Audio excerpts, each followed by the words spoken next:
You know, honestly, I don't know why I made the intro so melancholic. I mean, sure, I don't get Scarab Lord, but this is a joyous occasion, no? 2 videos 1 year? Wow. Who saw that coming? Now don't ask me for anything ever again. Oh, and just real quick, the reason this says 7 out of 32 quest complete, even though I left you on 3 out of 32, is because I added 4 to the total that I finished later that don't have like a standard hand in. I just figured it would be easier to do it now because if I do it later, you guys might be like, wait, the number has gone up, but no quest was complete. Anyway, with that said, the video's starting. Oh wait, that means I have to edit a transition or play Dota. Welcome to the final episode. It is the 19th of August, 2020, 2:12 a.m. We join yours truly approaching the caverns of time outside of which Anachronos is waiting patiently to speak with us. Now that I have secured my reputation as the greatest bug slayer of all time, Anachronos is finally willing to stop being a child and talk to me. Like, do you not know who I am? I'm the main character of Grobulus. I literally grinded through 11 bug farms. This guy should be sucking my contrary to his neutral opinion of me though. Anachronos tells me I am the Hope of Kalimdor, and then graciously offers me a terrible ring to aid in my travels. If there was ever any question that this game's design has always been malicious, this quest proves it. Wow, did you just beat the most insane grind we've ever put in the game? Nice. Here's your downgrade, dickhead. Quest complete. Next up, Anachronos says, hey, you know that red stone you keep ominously including in all your cinematics? Go check it out. So we go check it out, and that's when we get the lore dump I explained in episode 1. You guys remember that, right? With the bugs and the dragons and the useless archdruid smashing the scepter so no one can open the gates ever again. Yeah. Quest complete. I was then summoned back to Anachronos, and this is the point in the questline where it's revealed we need to be the ones to find those gems and rebuild that scepter, because Anachronos is too depressed to do it himself or something. Same. The whereabouts of the gems is, of course, a complete mystery. Even though Anachronos appointed a guardian for each gem after the Archdruid had his little Joker moment. Actually, I guess that wasn't his Joker moment. His Joker moment was probably when he joined Ragnaros in Cataclysm, huh? Man, that's still so shocking to me, too. Like, Ragnaros wanted this guy as his right-hand man? This guy? I mean, I know Executor set the bar low, but this guy he just took L's non-stop for like 1,000 years. That's like his lore. Even his gimmick achievement is harder than his encounter. I'm getting sidetracked. Each gem was appointed a guardian, but for one reason or another, every single guardian has abandoned their duty. But I've played Dark Souls 3, so I already know how this one goes. We are told to prepare for the worst, and we are sent on our way. Quest complete. So this is the part where the questline breaks into 3 separate threads. Each thread follows the search for one of the 3 gems, and these can be done in any order. If you collect all 3 gems, you can bring them to Anachronos, and he will use them to craft the Scepter of the Fuck this. It's the last episode. Just get through it. If you get the scepter, you get the mount, okay? But because this questline is wibbly wobbly, you could do it in any order. It's so wacky. To prevent any confusion on your part, you can check the title card of each section to know which questline we're currently progressing. You can also see how many total quests I've completed and how much time is left until the gates open. I'm spoon-feeding you the content. I'm also just taking the time now to let you know that we have entered full chronological storytelling, bitch. The rest of this video takes place chronologically over 29 hours, which is now 28 hours. It's not looking good. But you want to know what is looking good? The Barny Beekeeper plushie. Wow. Wow. I designed it myself. The real magnetizable hands let you replace the weapons with actual knives. My lawyers have told me to inform you that that was a joke. Please do not replace the weapons with actual knives. Even though you absolutely can. Render your entire life's work corrupted with one touch of the magnet hands. Oh no, I've corrupted my hard drive. As with any plushie, you can put it on your desk, your bed, or even in the corner of your room, safe in the knowledge it will stay exactly where you left it. Any reports that the Barny Beekeeper plushie is actually alive have been greatly exaggerated. He's undead. Fuck it. Mask on. Now they'll never know it was me. When they said, hey, this is too much for one plush, I said, shut the fuck up. I want it to have a hood as well. Hood now included. As it turns out, spending 3 years making the best World of Warcraft video series on the platform isn't the most financially responsible thing you can do. Which is why you're all gonna buy the plush so it was worth it, right? Right? Just kidding, guys. Only buy the plush if you like it. But I should tell you, if we don't sell out, I'm never uploading again. Thebeekeeper.shop. A link in the description. Fucking burped. Welcome to Azshara. Named after the Night Elf Queen who did the thing, you'd think this zone would present endgame challenges worthy of its namesake, but actually, it's pretty fucking dead. But that's because Azshara was never intended as a questing zone to begin with. It was meant to be Dota. Don't believe me? I'm about to blow your mind. Originally designed as an instance battleground, Azshara had 3 lanes, 2 large jungles, and a river running down the middle. Does this sound familiar? It's implied that the 2 teams would advance on each other until one base fell. But it must have been really fucking boring because it was scrapped super close to release, and now Azshara exists like this. Now, I don't blame Blizzard for scrapping their Dota Battleground. They never did quite figure out that 3-lane gameplay. But I do blame them for doing nothing with the zone in 12 years. Remember the big cannon? I don't think Blizzard does. Anyway, we're here to talk to this big dragon. This is Azhagos. Hi, I'm Azhagos. You might remember him from closing the gates 1,000 years ago. But what you might not know about Azhagos is that he is the Blue Dragonflight. Oh, wait, hold on. He is the Blue Dragonflight's Trinket Keeper, which basically means he's every blue dragon's bankroll. And he fucking hates it. He despises the fact that whilst every other blue drake is off in the Nexus banging mana straight from the source, having the sickest parties of all time, he's stuck in fucking Azshara, dead zone, no bitches, guarding other people's stuff from dickheads like me. 1,000 years ago, Anachronos gave the Blue Scepter gem to the Blue Dragonflight to keep safe forever. So what that actually meant was Azhagos was given the Blue Scepter gem to keep safe forever. And just like any dragon who is guarding a one-of-a-kind gem, Azhagos would be targeted by more treasure hunters than ever before. And Azhagos was pissed. 500 years later. I don't need a wife. My job fucks me.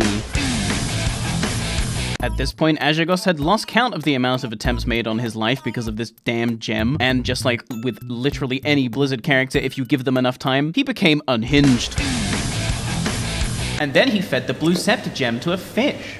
Present day. I cannot take 5 steps without some crazed orc or human trying to thrust a sharp stick into my hide. Looks like life didn't get any better for Azhagos after all. That'll have to wait until Cataclysm, when he enters into a romantic relationship with a spirit healer. Real, actual lore, by the way. So now we know the fate of the blue gem. One of the trillion fish in the sea ate it. Also, because he's currently in his wacky, unhinged, edgy, it's not a phase, Azhagos enchanted that same fish with arcane properties for the lulz in the hope it would become a giant sea monster who terrorizes fishermen. However, he does throw us a bone and tells us that if we make a Baba Booey out of arcanite, the arcane properties of that metal should attract the fish, which is probably not a fish anymore, but some kind of sea terror. Azhagos gives us a ledger to take to a contact of his in Tanaris, whom he describes as a terrible, terrible psychic, but an amazing engineer. With any luck, perhaps this guy can help us out. And if not, well, that sucks because Azhagos is done talking to us. I said good day, sir! I fucking hate these dragons. Well, time to head to Tanaris and find this engineer. Or rather, time to wait for my summon crew to summon me right there, huh? Gaming. Handing over the blueprints to the engineer, quest complete, we ask him if he can make the arcanite Baba Booey, to which he responds, "Can't even read this shit, bro, it's in Draconic." Another funny little prank from our friend Azhagos, who, by the way, according to the quest dialogue, knows the engineer can't read Draconic, which means he did this shit on purpose. I am laughing, lord. I'm gonna kill Azhagos. Even though he can't read Draconic, the engineer says he's willing to give it a shot anyway. He'll just need a couple of items beforehand. The first item he needs is a Draconic translation guide, which is a completely reasonable ask. The second thing he needs are his reading goggles that his ex-BFF stole from him.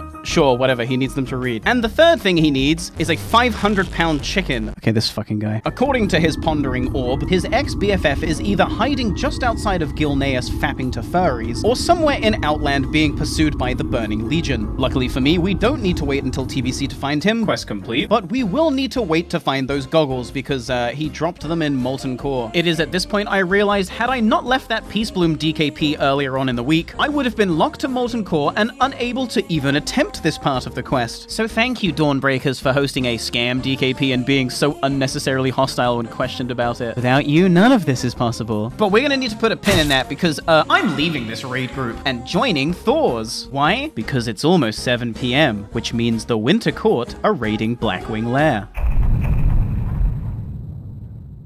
Among the 3 shards, the red shard is by far the easiest to obtain, as it was given to Nefarian, and I literally kick the shit out of this guy every week. But as I mentioned last episode, the overwhelming majority of my guild are already locked to every raid after helping secure 10 Scarab Lords. If I wanted to attempt the segments of the questline that take place within raids, I would have to, and this is literally my guild's catchphrase, figure it out! Figure it out! Figure it out. Figure it out! Figure it out. Figure it out! Figure it out. Figure it out! Fuck Yo, figure it out! Figure it out. And so I figured it out. In fact, I figured it out ahead of time, because I'm always steps ahead. Yesterday, when I was still farming bugs, I was also reaching out to pretty much every guild and GDKP on the server who I knew was raiding tomorrow to see if anyone could fit me into a Blackwing Lair run. I received only 2 responses back and thus was given a choice. Not between 2 guilds per se, but between 2 different risks. You see, the red shard only drops from Nefarian if you beat Blackwing Lair within 5 hours of starting the second encounter. If you fail, you actually get a bad ending letter sent to your mailbox from Nefarian himself where he basically just flames you for being too slow. It's pretty funny and completely deserved, to be honest. But therein lay the first guild's risk, a self-proclaimed casual guild that doesn't require world buffs or even consumes to raid. As someone who is used to sweaty, pathetically optimized, no fun allowed, clear comms, sub 1 hour speedruns, I was no doubt hesitant to accept that offer. And then there was the second guild, a self-proclaimed hardcore guild who had the rep and logs to back it up. Clearing in time wasn't up for debate, so why did I hesitate to say yes? Well, I made a lot of enemies during my time in the desert, and how strange, they are now inviting me to BWL? Now what would I do if I was them? Invite me for my first boss kill, then kick me once I was saved to the raid, thereby failing my quest, locking me out of BWL for the week and ruining Scarab Lord for me? I mean, it's objectively funny, and they might have gotten away with it too if I wasn't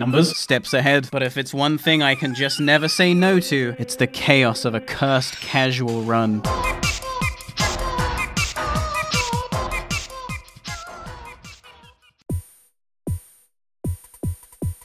Welcome to Blackwing Lair Speedrun Edition. Right away, this was already the most unique run of BWL I had ever been to. Instead of being Warlock summoned inside a wall like a sweaty geek and zoning in for free, we had actually met up in-game as a raid group, like socially, and cinematically approached BRM from the rear. This was especially fun for me because I'm a rogue and we like it from behind. Or do it from behind?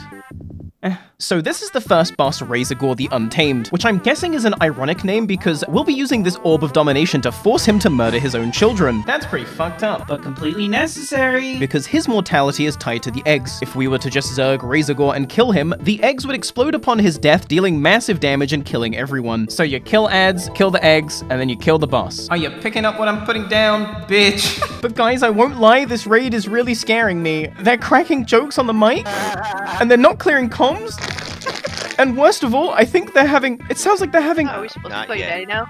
fun? No one follow me. No one move. No one follow me. Move. Get away from Stop. that door. Next up, I and I alone have to enter the second room and speak with Veilstrass to start the Red Shard quest. The 5-hour timer starts now. A wise man once said the purest essence of WoW's gameplay is standing and hitting. If that is to be true, then Veilstrass is the most World of Warcraft fight World of Warcraft has to offer, because, wow, I'm doing a lot of standing, and with a buff that doubles your damage, you're gonna do a lot of hitting too. What's especially great about Veilstrass is that the double damage buff carries over to the next couple of trash mobs if you're fast enough, making the journey to the suppression room that bit faster. And believe me, you'll be thankful for it because this is the part where the raid slows to a grinding halt. Welcome to the Suppression Room. Designed by Satan in Hell, this room features numerous traps which slow you by 90%. These traps can only be disarmed by rogues, the time you disarm them for is random with no tell, and whelplings constantly spawn around each trap. And that's just the stage hazard. Because yes, whilst you have to manage those traps, there are also trash mobs you have to clear on the way through. But I don't get to do damage because I gotta ferry the raid through. It is a tedious, completely unfun shitshow of a section that spoils the pacing in what is an otherwise A-tier raid, in my opinion. The next boss, Broodlord Lashlayer, is a completely brain-off tank and spank. You just stand and hit. It's classic WoW. If you die to this boss, you're a complete fucking noob. You just stand and hit. It's classic WoW. If you die to this boss, you're a complete fucking noob. Nobody died, so it was good. Yeah, and nobody died.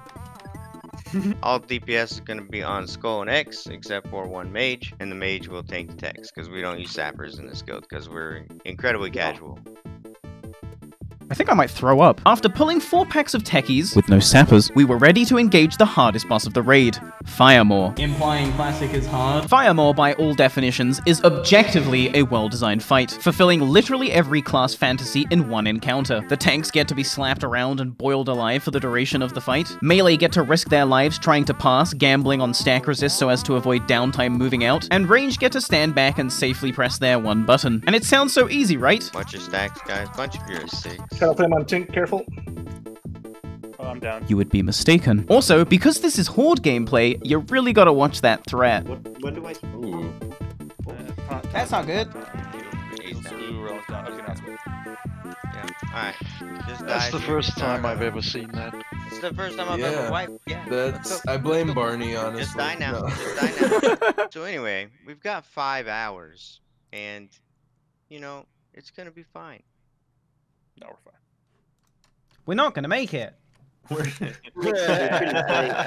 Okay, res up, rust off, cape on, bait on, cap on. This doesn't usually hap on. Let's try this again. And on this pull, the Winter Court lived up to their name because this pull was fucking frosty. Look, Mum, I'm pumping. We then pull the rest of the techies, with no sappers, and I go over to this table to pick up this book, which is actually chapter 7 of Draconic For Dummies. I'll need to collect chapters 1 through 8 in order to make a complete book for the engineer, which I'm now realizing in the moment. Hold on, I don't even know that in character yet. Hold on, I haven't even picked up the quest that allows me to loot chapters. Uh-oh. Give me 1 sec. Can I get a port to Thunderbluff, please?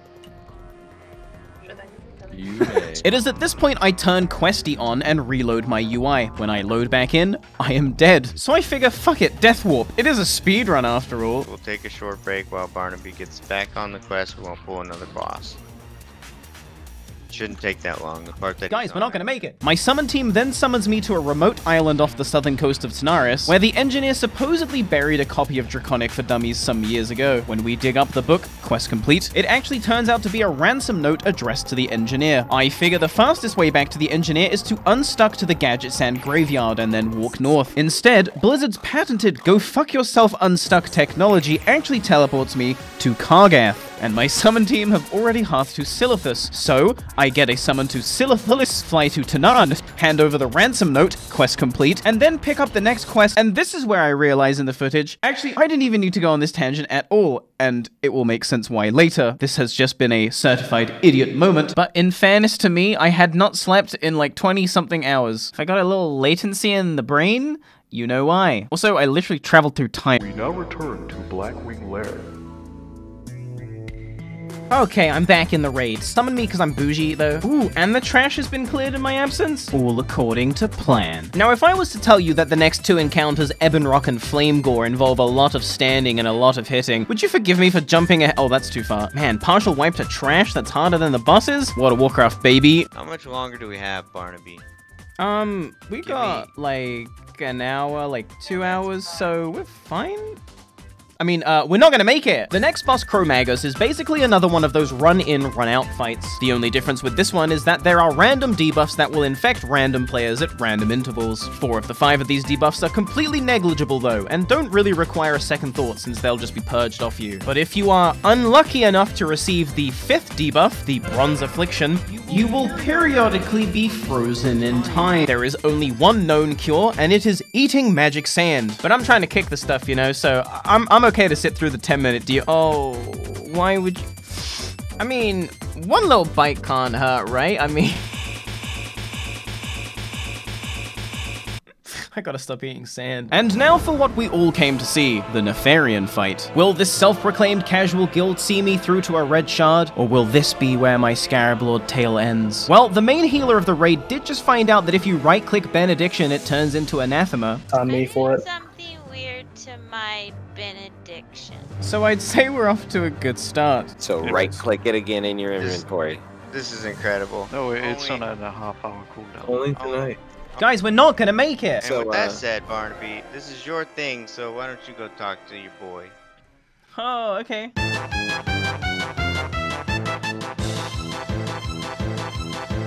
Of course, no final boss of any raid would be complete without the arbitrary minutes of killing ads before the main guy even shows up, but this phase is incredibly simple and is definitely not cause to freak out. So I have no idea why the people in Discord were freaking out so much. In fact, they were freaking out so much I heard my first Clear comms of the entire raid. And when the casual guild says clear comms, that's when you know things are bad. For those that don't know this fight, once you kill 40 ads, Nefarian descends upon the raid and covers the entire floor in fire. And if you're not wearing your Onyxia cloak, the fire will kill you in one shot. So tell me why the 5 minutes we spent doing loot prior to pulling the boss was not enough time for over half the raid to equip their Onyxia cloaks? We're not gonna make it. No, a lot of people don't have cloaks on. I do that as well. We were not ready. Now, you can stand behind the throne when the fire goes out, and this will avoid being hit, but it's generally considered rat behavior because you lose a bunch of uptime. Thankfully, though, we managed to get through the fire and the flames with 0 casualties. Nefarian now lands, someone rips aggro, and I die for their fucking sins. Somebody pop wreck and pull him over. Who's doing it?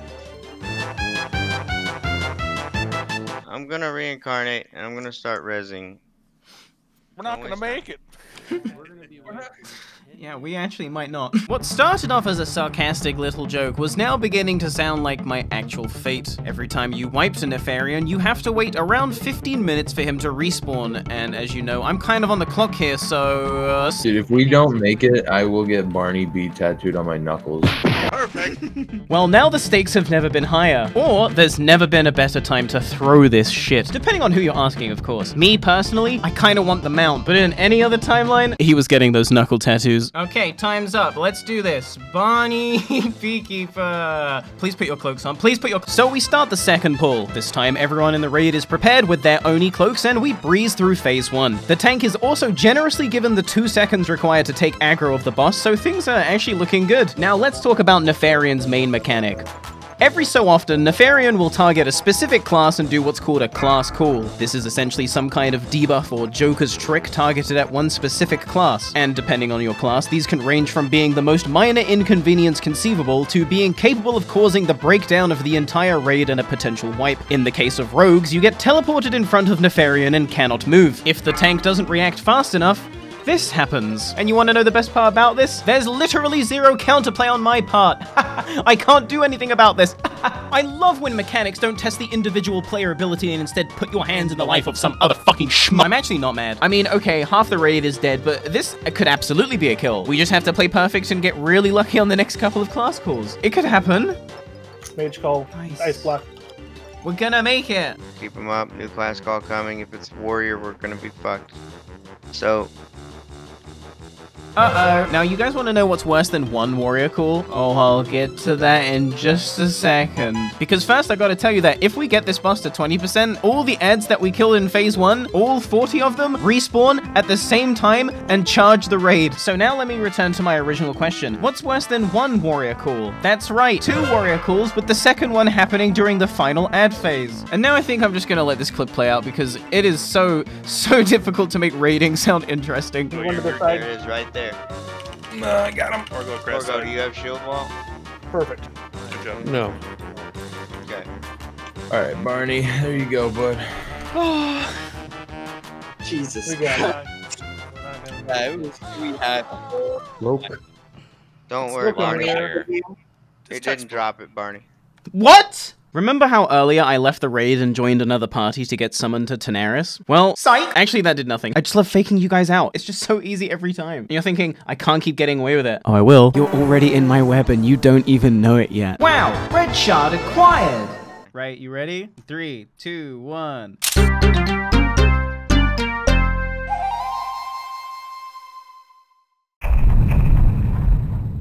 So now we're back on the Engineer's questline. If you'll remember, we are currently looking for the 3 items he needs to try and make the Arcanite Baba Booey. But as we found out earlier, his copy of Draconic For Dummies has been stolen, and a ransom note was left in its place. We've got your book, gnome. If you ever want to see it again, you'll do exactly as we asked. So, alongside Bon Hoovy, Sarsis, Merrills, and Darian, we head to the location detailed within the ransom note, and, disguised as the Engineer, I place a big bag of fake gold at the edge of a cliff. A few anxiety-riddled minutes later, one Dr. Weevil comes flying in on a flying machine. But for real, why did they make it take 5 minutes for this guy to spawn in? The whole time we were waiting, I thought I fucked the quest up. I swear, every single quest in this questline is specifically tailored to fuck with your mental. Anyway, the Doctor takes one look at our disguise and sees right through it. Who could have seen this coming? He then summons a giant gorilla to kill us and escapes in his flying machine. I pop Adrenaline Rush and Evasion and start rogue tanking number 2. I figure with a healer, I can probably tank this for the duration of my evasion and then vanish the threat off to the warrior. Unfortunately for me, Blizzard's patented, it really emulates early 2000s internet. Spell batching technology meant that I actually didn't cast Vanish at all. I lay dead in the snow like the pathetic little gnome bitch I am as my team once again carries me to victory. If you'll remember, Merrills was the mage who helped me get my Mallet of Zul'Farrak all those months ago, and here I am yet again with my content beholden to his kindness. I truly couldn't do this without my friends. However, because Bon Hoovy is a druid, he is useless and isn't carrying Resurrection correction materials. He is instead going to leave it up to chance with cables, as will Meryl's and Darian. Well, I think we know how this one goes. Yup, but I can't be that unlucky, right? Right. Don't do me like this, please. Thank God. I'm up! Meryl's then opens a portal to Thunderbluff for me, and I fly to the engineer in Tanaris to tell him that the plan failed. And also, because we didn't keep to our end of the ransom, Dr. Weevil has obliterated the Draconic For Dummies book. Quest complete. So now our only option is to track down the last known surviving copy of Draconic For Dummies, which, because it's the Scarab Lord questline, has actually had all 8 of its pages torn out and scattered to the wind. Once I find all 8 chapters, I can use this book binding to refashion the book. This questline's never gonna end, is it? One quick stop off in Gadget Sand to meet with this chef, quest complete, and to discuss the possibility of acquiring a fat chicken. He tells me no such chicken exists, but does clue us in on one Lord Lackmiran, a chimera who, with proper preparation, may or may not look like a 500-pound chicken. And whilst I'm here in Tanaris, I figure I may as well hand in the red shard to our good friend Anachronos, who once again rewards us with a completely useless piece of jewelry. Quest complete.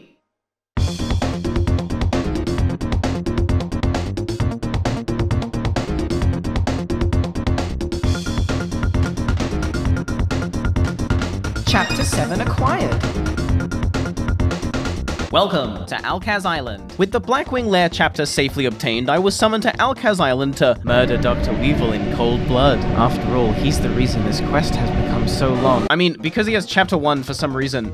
2 birds, 1 stone if you ask me. However, Dr. Weevil is absolutely not a pushover. Even with a raid group of 20, he is still incredibly challenging due to his menacing mechanics and large health bar. Every 6 or so seconds, Dr. Weevil stuns everyone in line of sight of him, and every 20 or so seconds, he mind controls a random ally who will now be out of commission for the remainder of the encounter. Now, I could sit here and splice old footage to craft some underdog narrative about how this boss was difficult to overcome, but rest assured, this will be the 11th time we have destroyed Dr. Weevil, and we have become exceedingly efficient at it. Chapter 1 acquired. Also, lore tidbit, this is the island where Varian Rin was kept, in prison, and then this quest is the only thing they did with this location in the game. Hey, Barney, you've heard Ram Ranch, right?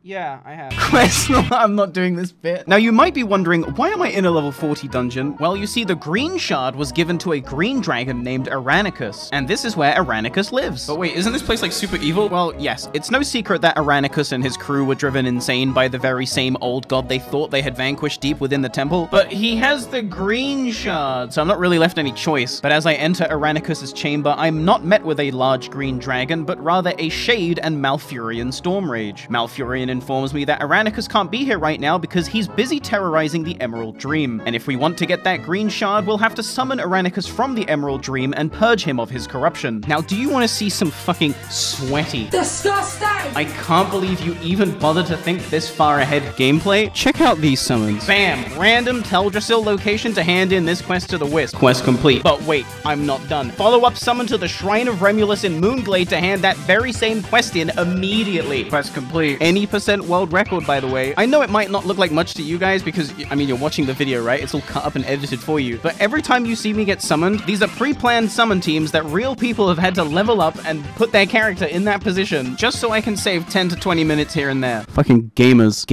Fucking game. So spread around Azeroth are these 4 Emerald Dream portals, outside of which roam packs of elite green dragonkin. Except for the Duskwood one, but just forget about that one for now. To summon Aranicus back into our realm, we are going to need to obtain a Nightmare Fragment from each area. Actually, cut the music. Fuck the script. I need a real talk. These Nightmare Fragments drop from the elite mobs that you can find outside the portals, right? And you think, cool, just go kill some elites. That's me laughing. And this is where I make the music creep back in, okay? Got him. Game. No, of course it's not that easy. This is the Scarab Lord questline where every quest is specifically tailored to make you want to exit game. So here's the thing with this quest, right? We still to this day do not know the drop chance of the Nightmare Fragments. Me personally, I want to say it's 1%. Based on my experience, I think it's 1%. Now, killing elites for a 1% drop is already fucking game. But the thing with these packs are, they actually require a small raid because they slap. Alliance players might not know this, but on the Horde side, people kite these mobs from Ashenvale to Orgrimmar to just kill everyone in the city. But wait, I'm still not done. The other thing with these mobs is that if you kill all the packs and you don't get the drop, you have to wait like an hour for the respawns. There are people in my guild that spent literally days on just this part of the quest alone. It's not looking good. So this is me And I'm in the Undercity picking up Draconic For Dummies, Chapter 4. Thanks for watching. Chapter 4 acquired. Welcome to the hinterlands. I grabbed literally anyone who was online and willing to help and figured we may as well start here. And I think I'm gonna let this clip of our first pull just play out. It's a clip where you're like, you say something like, I fucking hate this game. By the way, first mob, first fucking fragment, let's go! Well, that was lucky. Or a terrible omen. There's something with me getting really, really lucky and then immediately getting really, really unlucky. Oh boy, I sure hope that doesn't happen here. And even though we don't have summons to Foralis, I can just edit the video like, wow, it's like I got summoned. Now, I wish I could tell you that I was lucky enough to get the drop on my first pull again, but it is with a shit-eating grin that I can tell you it only took 20 minutes for me to drop my second fragment. Got it. We're out of here. We're going to Ashenvale. Yeah. And now I'm actually not smiling anymore because this is for sure just a terrible omen. Also, I forgot to mention the reason I did the portals in this order was because currently right now in Ashenvale, there's an Alliance person on this questline too. I had initially wanted to be diplomatic about the situation, but with only 24 hours left.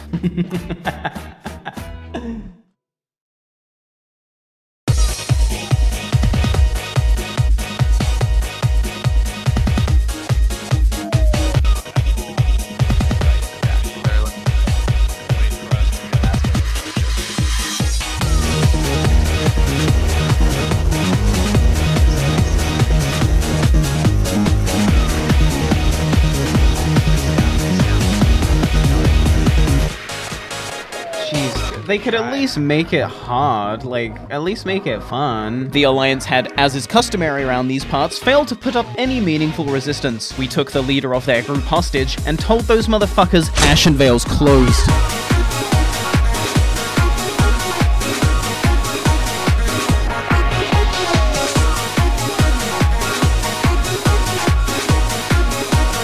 And these guys really just took the fucking L, huh? Like, still in corpse? Yeah, it's pretty sad, dude.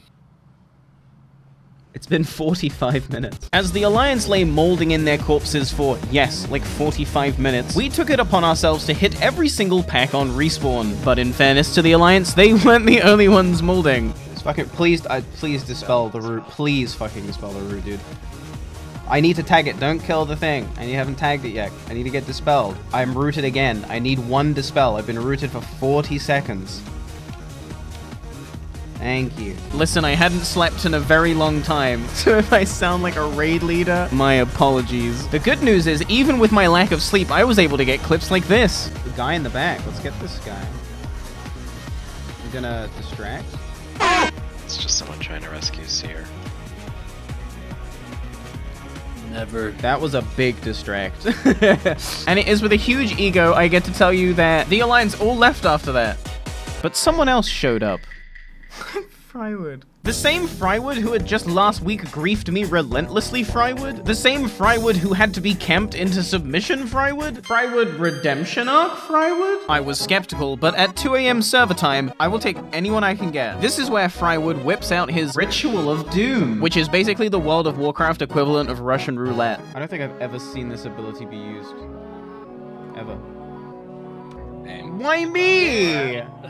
Why me? Well played, Frywood. Alas, the hand of fate would continue to gesture towards me the middle finger as I found myself going dry on the Ashenvale fragment hour after hour, pack after pack, respawn after respawn. Worst of all, word spreads fast, and when you hear that the last remaining Scarab Lord is now 12 hours deep bottlenecked in Ashenvale, why, that's the perfect time for a 40-man Alliance raid to pull up and kill that last little bit of hope you have left. But they didn't know who they were griefing. My busy bees are everywhere. You'd think I wasn't gonna find out? Yeah, we got the fuck out of there just as the raid showed up. Nice try, bitch. Next time, don't pick the one person who's always numbers steps ahead. Welcome to Molten Core. So the plan was always that if we got griefed at Ashenvale, we would just make a beeline straight for Molten Core. Like, what are they gonna do, grief us in a raid? And that way I can try and get my goggles whilst the heat dies down. We have 12 hours left, by the way. Also, I just want to say something really quickly to the people that might be concerned about my health, like in real life. During the time in which we were in Ashenvale waiting for respawns, I would spend those like 45-minute intervals sleeping at my desk. I wouldn't wouldn't recommend it. So the engineer's ex-BFF dropped the goggles somewhere in here, and what that means for us as players is the goggles drop from trash, and it's like a % drop chance. Go fuck yourself. But everything will be okay because I have my lucky charm. No, not this thing. I mean this guy, Accidentals. Let me tell you a little story about Accidentals. So like 2 weeks ago, I'm doing this exact same trash farm for someone else's goggles, and we go like 3 full hours of just killing every single mob in Molten Core with no luck. I'm talking several resets of Molten Core, like no bosses, just trash. Like you don't even get to come. But as soon as we invite Axie, wow. And trust me when I tell you, I've got a good eye for like lucky things, right? That's like my whole bit. So we start pulling trash at noon, and 25 minutes later...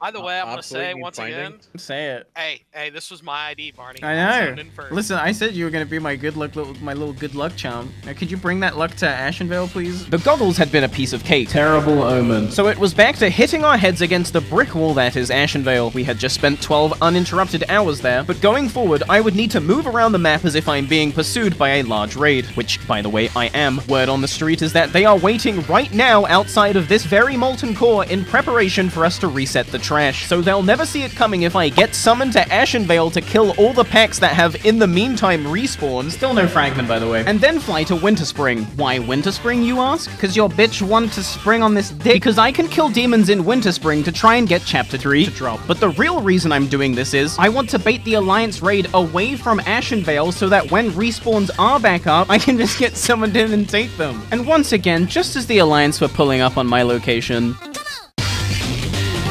this game of cat and mouse had grown so fun for me that I wasn't even bothered by the fact we went another entire cycle with no drop. 9 hours remain, and here's where I execute my most dastardly bamboozle yet. I went straight back to Winterspring.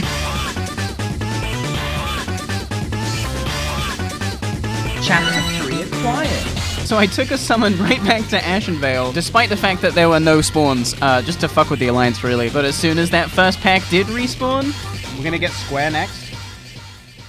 I got the fragment. Let's fucking go, guys! Let's do it! Sorry. Wow, that hurt my ears. I'm so sorry. I didn't mean to scream. I'm so sorry. 8 hours remain. Ashenvale had stolen 15 hours from me, but no more. My green dragon farm had come to an end, and I was ready to get that fat chicken. With the Alliance closing in on our position, we did something no Horde player would ever do. Portal to Thunderbluff. Genius mix-up. This also let me take some meat out of the bank that I prepared earlier, like literally a year ago. I need 20 total for the quest, but I'll get 3 later. A few of us were then summoned to the Isle of Dread in Feralis to kill the unique Chimera elite Lord Lackmiran, and it is now later. See how efficient I am? I got the corpse of Lord Lackmiran and the rest of the meat that I needed in 1 kill. Are you not entertained? I've been planning this for years. Also, the Alliance raid saw that we were in Feralis and pulled up thinking we were at the Green Dragons, and like no one's there. By the time they figured out what we were doing, it was already too late. We had Hearth to Kargath and started making the journey south to the Tainted Scar. It is here that I would get Chapter 2 on the, and I know it seems like I've like scripted this, but I got Chapter 2 on the first pull. Guys? Let's get out of here. Yeah, wow.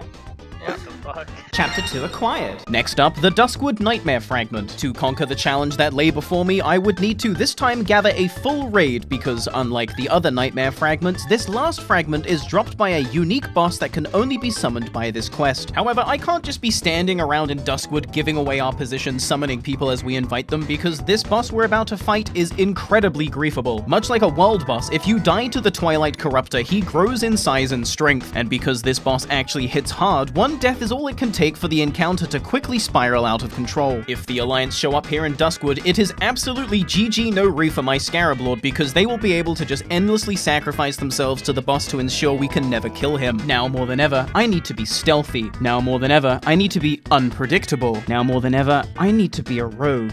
Ow. And God, I fucking love being a rogue. Because you already know I figured out exactly what we're gonna do. World buff alert. Is putting a fake world buff notice in the world buff Discord immoral? I'll let you decide. But I did what needed to be done because if the Alliance, who are definitely stalking this Discord, see that we are dropping a heart, they will probably assume that we are about to go raiding. And because I still do actually need to kill Onyxia and Ragnaros on this questline, it's the perfect plan. They think we're meeting up here to get a buff and then fly to Molten Core, but actually we're just gonna walk into Duskwood. I'm a genius.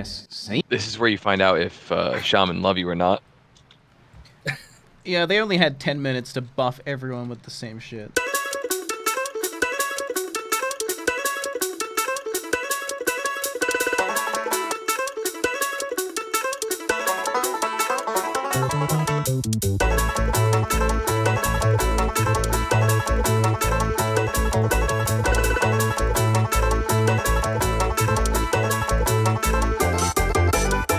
We had broken into Duskwood, and the Alliance/Whoing Me would know exactly what we were getting up to. And with Duskwood being so close to Stormwind, we had just shy of 10 minutes to kill this boss and get out, or it's done for. And I know that it might look like I'm just standing still here, but the boss starts spawning the moment I walk into the next subzone. So here, I'm waiting for my raid to get in position, because trust me, I've done this boss 10 times now. So outside of the getting larger mechanic, which I talked about earlier, this boss basically does two things. The first move, which he spams, knocks you away and applies a dot that cannot be dispelled. And the second move is just a mind control, because, yeah, just throw in a mind control. If you haven't already been able to tell yet, the main way we deal with this boss is to pull him back to this pillar, which lets the caster's line of sight, and the tanks don't have to worry about getting knocked away. That's a problem for the melee. And yeah, I'd like to say we struggled with this boss, but again, this is the 11th time I've killed this thing. Anything short of a perfect pull would just be embarrassing. Like, could you imagine? This is how people talk about classic WoW, like you don't just stand and hit.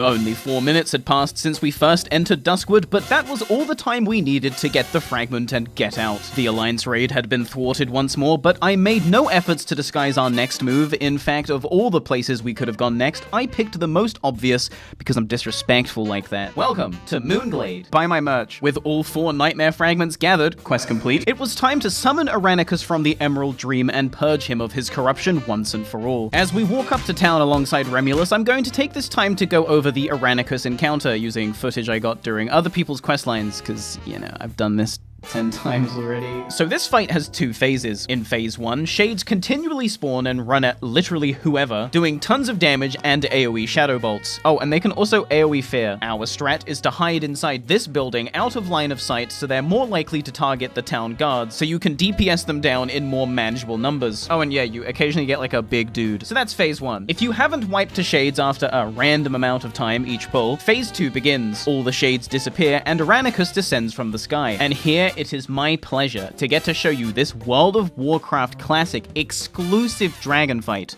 where you stand and hit. How did they come up with this? Around 20% health, a roleplay will begin, and during this you can actually kill Aranicus if you really want to, but you're meant to wait so that he turns green and the quest completes. So, you know, like if you were an enemy raid looking to grief, you would maybe want to kill the dragon, yeah? So that's the encounter we're about to start. After a short roleplay where the bad guy, you know, says the line, I'm gonna get you all, and then we're like, no, Aranicus, we're gonna purge you of your corruption, bitch. Combat begins. They're up. Shades up. We're here, Barny. And don't DPS too much, Barny. Keep over here. Yeah. Now, because we were pretty sure if I die, the quest fails, it was in my best interest that, for as long as possible, I should sit in the corner and do nothing. Said the Alliance spy from behind us. By the way, this is a neutral zone, so if any PvP breaks out, the town guards will swiftly put the culprits to death. All I could do was sit back and hope that the RNG in phase 1 was good. And everything was going pretty good. Until it didn't. This was a certified not good moment. I would now have to walk back down to Remulus, restart the escort, and try again. And we really didn't have this time to spare. As I started the RP for a second time, the Alliance dogs began to summon their raid of griefers right in front of me, taunting me. And they thought they were so smart too. Oh look, you can't attack us. Well, guess what? If you're showing up to grief an encounter where part of the encounter is that shades will run to the closest person within line of sight, you probably don't want to summon your fucking team of morons where the shades spawn. You were so close to catching me too. Off-screen, the Alliance summoners die molding as they are ravaged by shades. This buys us time to get into a favorable position from which we are able to secure a smooth phase 1, so really, I should be thanking the Alliance. Like really, I cannot understate just how useful it was to have like 6 or 7 bozos just die outside. After a few minutes of killing shades, Aranicus descends and we get to experience some hidden content gameplay. Wow. I have never seen anything like this before. And then we redeemed Aranicus. Every dragon fight is the same. On that note, we need to move to Onyxia. As my team started heading towards Onyxia's lair, I walked back to Remulus to hand in the quest. Quest complete? Wow! Green shard acquired! Thunderbluff portal for the mix-up that even I didn't see coming. Blah, blah, blah. I'm at Onyxia's lair. Remind yourself, though, raids reset in literally a few hours. Finding people not yet locked to Onyxia was proving to be difficult, and it seemed getting a full 40-man raid together for this particular fight was going to be out of the question. 23 was the number of valiant valiant heroes that would journey with me into the dragon's lair. A departure from the recommended 40 to be certain, but this fight is a marathon, not a sprint. If we all play like the smart genius gamers I know we are, this should be a piece of cake. Okay, listen the fuck up. You're gonna DPS very, very slowly. Now, and by slowly, I mean fucking slow. If you get aggro, it means you're gonna lose 50 DKP because you didn't know what the fuck to do. And watch the fucking tail.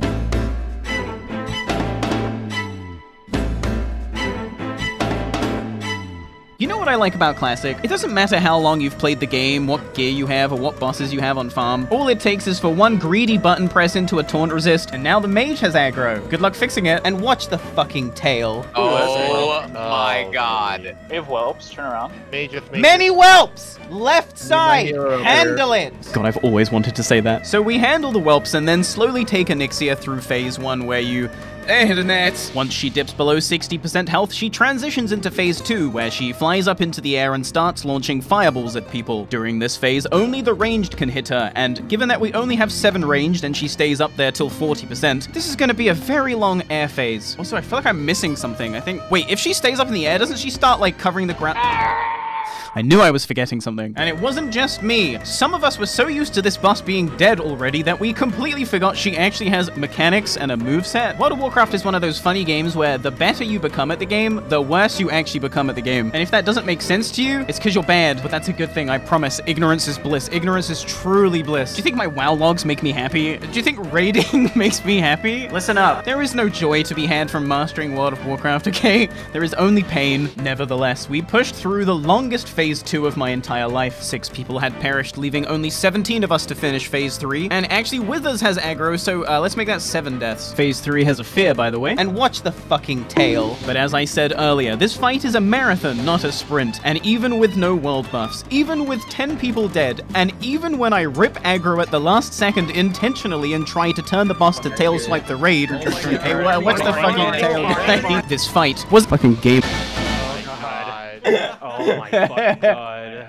This guy does not I will take that, Draconic For Dummies. Chapter 6 acquired. 2 bags? It's as they say, scuffed equals stuff, which is why I find it no surprise K-Bay rolled a 100. After all, is there anything more scuffed than... On me for it. Something weird to my benediction. I dished out the loot and then it was off to Tanaris to cash in on some dopamine points. I gave the goblin my meat, quest complete, and then he says he needs some salt and rocket fuel, which I already have, quest complete. He then gives us a fat chicken, which we hand in to the engineer immediately, quest complete, and we also hand in the goggles from Molten Core, quest complete. Speaking of Molten Core, Ragnaros has a Draconic For Dummies chapter I need, and it is nearly 7 server time. The Winter Court had once again agreed to let me leech their raid because I'm just such a nice person, but really because I have like really good luck. I'm actually insufferable. Yeah, me too. Man, look at all this great big knowledge. strikers. I understand why Final Boss recruited Barnaby at this point. Why? Because you bring the loot. I have a double gut gore ripper. Yeah, see, it's a curse. You don't get shit. Yeah, I don't get the loot. Now, I'm not going to try and conjure content where there is none to be found, because the truth is this entire Molten Core was just an incredibly standard ordeal. Outside of the loot being really good, there really is nothing to talk about, because, you know, it's Molten Core. Yeah, give me master loot now. We're in combat, so I actually ninja can't. Perditions. Oh, yeah. Actually, none of our rogues need it. You're welcome. I'm gonna take Perditions and leave the Draconic For Dummies. That's actually all I came for. And fuck your quest and just say fuck it. It was all a ruse to get rid of Gut Gore Ripper. From the very start. Funny joke, right? Perditions actually drops though. Someone's up there, taunting me. You think this is so fucking funny, don't you? Chapter 8 acquired. Locked away deep within the Stormwind library sits Chapter 5 of Draconic For Dummies, the final chapter I need to finish my tome. But at peak server hours with an Alliance raid following your every move, one does not simply stealth into Stormwind. And also, if I'm being honest, I've never even been there before, like, I wouldn't even know where to go. But I do know someone that does. Meet Eddie. And where do I even begin with Eddie, huh? So the thing with Eddie is, he doesn't really understand that he's not human anymore. Arthur's kind of let this guy marinate in the ground a little too long before raising him, and so with only, like half a brain, he doesn't really get it. He doesn't really get the whole undead thing. But that's okay, because he's harmless and adorable. Look at this little guy. Long ago, the Horde and the Alliance of Grobulus came to an agreement that Eddie would be free to live and fish in Stormwind unbothered, since can we please just let something pure exist for once? So who better to escort me through Stormwind than the one undead no Alliance wants to kill? The one undead who has true diplomatic immunity. Okay, roleplay server, don't fail me now. Library, I announced in human as I walked across the bridge into Stormwind City. Where is the library? Oh my god, he's fluent in human too. It was here that Eddie shows me a neat Stormwind trick. If you wave to the guards, they are legally obligated to stop pursuing you and wave back. By spamming a wave macro, you can effectively stun lock guards until you leave their aggro radius. This doesn't work on patrollers though, so keep that in mind. As we approached the city entrance, we had gathered quite the crowd, but stealth was never an option, so we just have to hope for the best here. Where is the library? Eddie asked again as he was approached by a swarm of guards that not even the greatest Osu legend would be able to wave macro into submission. I barely had enough time to utter library before we were both forced to take a quick nap. So rude. I know, right? I'm just trying to acquire knowledge. Two perfectly normal humans having a stroll through Stormwind. Take two. We come bearing no ill will, asserted Eddie as we woke back up in Stormwind. Oh my god, real Janie? Library? We only seek your knowledge. Library? Where is the library? Library? I was then assassinated by an off-screen menace for being annoying, I suspect. Barny, no! At least they left Eddie alive. And he's the main character in all this. It's his Stormwind. We're just stealthing through it. Speaking of, I somehow managed to stealth through the trade district and reconvene with Eddie in the canals. Hello! Library? Could you ladies guide us to the library? Library? Library. Oh my god, they understand. Yes. Eddie proclaimed. Where is it? Mordrina beckons us over and starts leading us somewhere. Are these night elves bothering you fine humans? I said no as Eddie responded. They seem nice. Wish I could say the same for the racist guards. I said to Eddie as we waited in the canals for the heat to die down. You know I've drowned people in here? That never happened. It did. I just can't be bothered to find the footage right now. Library, here we come. Going into this, I didn't know what to expect, but if you told me that I would have a considerable Alliance entourage escorting me to the library, I would have said, yeah, right, at what point do they slit my throat? But here we are, just taking a nice leisurely stroll through the canals. A few minutes later, we arrived at the library, where I was met with multiple guards and some fucking dweeb named Brungus. Fucking Brungus. And Brungus cut me down just before I managed to collect the chapter 2. The bastard. But he wasn't gonna get me a second time. I revived, popped a limited invulnerability potion, and enjoyed my 5 seconds of invulnerability as I collected the final chapter of Draconic For Dummies. And you cannot kill me in a way that matters now, Brungus, you fucking brungle bitch. All chapters acquired. And so ended the first of many adventures with Eddie. The latter I'm sure you will never see because I'm already over my 1 video per year quota. Do you feel that though? That chill in the air? Something's not right. As I flew to Tanaris, I couldn't help but sense an unsettling aura on the wind. I had just literally walked into Stormwind and obtained the final chapter with barely any resistance. Where was the raid of griefers? They didn't even show up. Maybe they'll jump me at the engineer, I thought, as I pulled up to finally hand in a completed Draconic For Dummies. Quest complete. But there was nary an alliance to be seen. This is the part of the questline where the engineer informs us that he is 99% certain he can create the Arcanite Baba Booey. If he gets a few more items. But don't worry, these are all items I prepared earlier. In fact, this exact quest is why for months, even before bug farming, I was deep in the hives of Silithus farming rich thorium veins. And I didn't care who I had to step on to get to them. If something was gonna stop me from getting Scarab Lord, it sure as fuck wasn't gonna be RNG gems from mining nodes. Quest complete. And finally, I obtained my Arcanite Baba Booey. With one last boss to go and the Alliance griefers nowhere to be seen, I took my summon to Azshara with a great big smile. That mount is so close I can taste it. And then I looked to my left. Oh no, no, no, no. Fuck him up, fuck him up.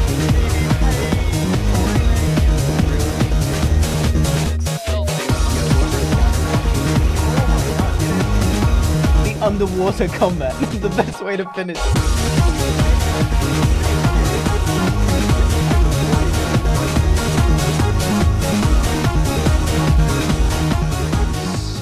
Idiot. What the fuck were they thinking? The Alliance, as is customary around these parts, had completely failed to put a dent in our magnificent Horde war machine. I threw down the Arcanite Baba Booey and summoned the fish who swallowed the blue scepter gem. And this is where, right on time, the healers fall asleep.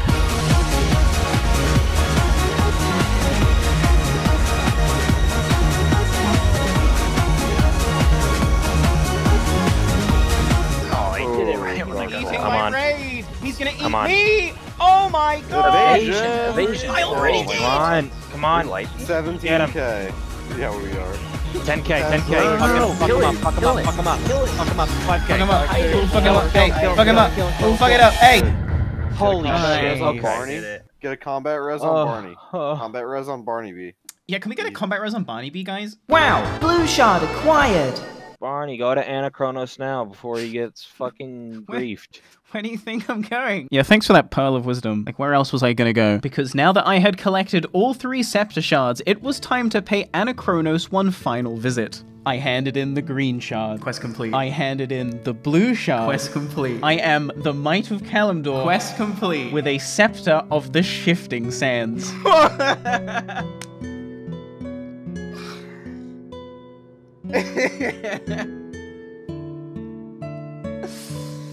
Oh. So you're probably wondering, but wait, doesn't that mean you get the mount? We're getting to that. Just hold on, okay? Because the story's not over. The perceptive among you will have noticed that there are still a few quests to go. These take place in Silithus and unlock at midnight after a brief server restart. This is the countdown that I've been referencing the whole video. And so with 30 minutes to spare, I made it to the Scarab Gong, sipped my petrification potion to prevent getting griefed when I logged back in, and logged off. 5 hours later. Hello? Who rang it? Nobody's ringing. No one. Ring There it. is no capacity. Nobody can ring it. not The available. entire Yeah. area is like. Just ring it. So yeah, the servers were so laggy in Silithus. Sorry, I'm watching the footage and it's so... What else was gonna happen? Oh, I have to laugh. If I don't laugh, I'll cry. At the mercy of the Blizzard servers, we stood before the gong for hours on end, with the monotony only broken up by the occasional reveal that, hey, you've actually been dead this whole time. And then, as I waited beyond death's wispy veil for a res that I definitely clicked like 5 minutes ago, Fuzi of Final Boss had rung the gong. If you didn't expect this to happen, I don't know what world you're living in. Finally, we get the fuck out of this place. But if you think that means things are going to start getting any less laggier, you are wrong. We are literally just getting started, actually, because now the war event begins. But let's just do this bit first, because I don't want to end on an anticlimax, and we need to get to this part at some point. So, and this is the part of the video that, like, I just have really not wanted to do, and I really don't even want to fucking record it, to be honest. If I sound salty, it is what it is. So this is the part where, as you can tell, my Scarab Lord story comes to an end. In all this lag. I wasn't lying when I said I didn't just spend the last 18 or so months with the mount hidden in my bank. And it's so lame to blame someone else, like when you fuck up, right? But like, it's because of Blizzard's fucking stupid ass, laggy ass. Oh, come on, you thought that was how it was gonna end? Do you guys not know me at all? What did I say? You're already in my web. You just don't know it yet. I can do anything I put my mind to because my mind would not put me to do things I can't. And because of this, I'm a Scarab Lord, quest complete. And I kept it secret this whole time. You wanna know how I did it? You wanna know how I streamed every day without you guys ever seeing the fucking mount? It really wasn't in my bank. Because I deleted it. And then I've just been like restoring it every 6 weeks using item restoration. But yeah, get owned. Oh, I can say it now. Yes, I did get Scarab Lord. Yes, I do have the mount. I'm swag as hell. And I kept it secret from all of you this whole time. But now, if I may, I'd like to say a few words. You see, I did this entire questline 11 times. So I'm kind of like a Scarab Lord 11 times over when you really think about it. 11 full Scarab Lord questlines. I was there for all of them. If we weren't doing a quest, I was in Silithus farming. Except for the Peacebloom DKP. And that's not even mentioning the wipes and the failed attempts that we had on some of these quests. So let's just get one thing straight. I'm not just a Scarab Lord. I'm the Scarab Lord. No one suffered more than me on this quest line. Oh, you think you did? I've spent every day for the past 18 months looking at footage of Silithus. Looking at footage of this quest line. Did you? No. So it is only appropriate that I use my unique position as both a record-holding player and deranged content creator to to make the following ask. Blizzard, you gotta make the fucking mount fly, man. Please, Blizzard, please, please, please, please. The only people who would be against this are people who are butthurt that they didn't get the mount. And like, fuck those people, because I have the mount. I wanted to fly. Wrath of the Lich King is my favorite expansion, and we know you're gonna do Wrath of the Lich King Classic, so please let me fly on my Scarab Lord mount in Wrath of the Lich King Classic. I would be so happy. In conclusion, please. Okay, enough begging. It's time to move on to the next part of the quest. Well, you thought that we were done just because I got the mount? Yeah, me too. But no, it turns out there is one more quest left. However, it's not available for completion until after the 10-hour war. What's the 10-hour war, you ask? Well, whilst I do believe that it is far too late in the video now to start doing more exposition, now that the gates of Anchorage are open, the horrors locked away 1,000 years ago have once again been set loose on Silithus and the world of Warcraft. All around the map, resonating crystals will emerge from the terrain, bringing Karaji invasions with them. If you push back enough ads, eventually a unique mob will spawn who, when killed, can drop incredibly rare bind-on equip gear, like Tibu's Blazing Longsword or Alcor's Sunraiser. But not just this. 3 Colossi will also spawn in Silithus, 1 per hive. And they are fucking huge, by the way. The biggest creatures in the game by far. And fighting these titans is no joke either, because every so often they do this. Whoa! Yeah. Open your map. Open your map when he does that. It's so funny. God, this event is so cool.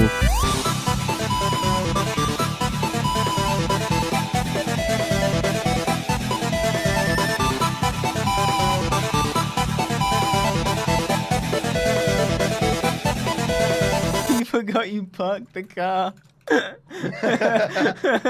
It's back. Oh, John, there it goes, there it goes. Wait, you get yeeted. There it goes. See, look, there goes everyone. There goes everyone. Whoa. Did you record that? What's going on? Yeah. Nice. What's going on?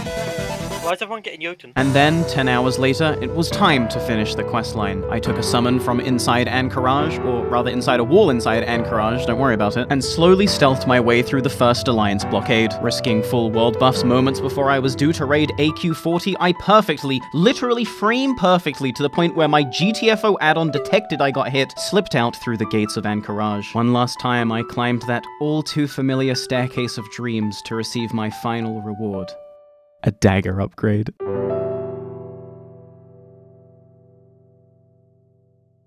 Beekeeper's log, 22nd of August. So now that the event is all finished, there's a bunch of new quests in Silithus that let you grind reputation with the Cenarian Circle, and I don't really know what we're doing. All I know is I need to get exalted because there's some item I need, so we're gonna meet up with them. Talk to this guy, you're like, hey, papers, give me, and he's oh, like, okay. signed. Yeah. And then you bring him back where you got it from. What's combat assignment, logistics, or tactical? What's what? I'm So this is for Earthstrike, I see. So let's do combat. Near as brutal as, there's like 4 of these things in there. Yeah, it's 4. Each quest is to kill 30 of a certain kind of bug. Wait, we gotta kill. Wait, we have to kill more bugs? Are you kidding me?